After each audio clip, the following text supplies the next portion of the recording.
Okay, so I'm here in support of the dental surgeons who are striking because the Minister of Finance has not responded to a request that they had for a meeting from April this year.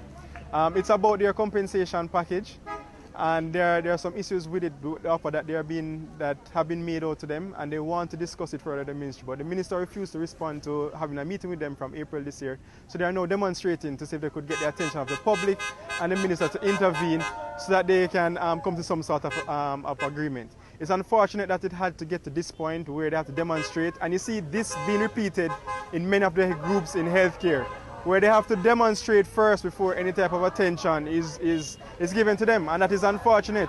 We need to be more proactive. The ministry needs to be more proactive. The Minister of Health and the Minister of Finance, they need to be more proactive and to meet with these people, because they're already in short supply and we can't continue to mistreat them, because that's only going to encourage them to leave our island. I'm seeking for the minister to meet with them and to hear their suggestion and what they are requesting in terms of their compensation package, and to make them feel comfortable in terms of what they're offering to them in way of their pay. So the minister needs to intervene urgently and to meet with them so that they don't have the industrial action continue for a third day, because the public is being inconvenienced, and the Minister of Health should be concerned and the Minister of Finance should be concerned about it.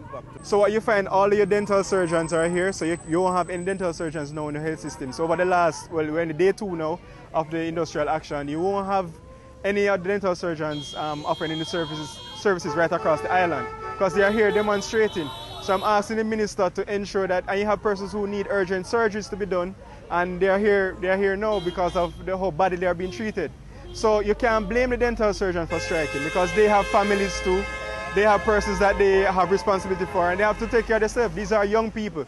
If you look at them, the oldest person out there is probably in their early 30s. So we can't continue to treat our young people like this and our young professionals like this.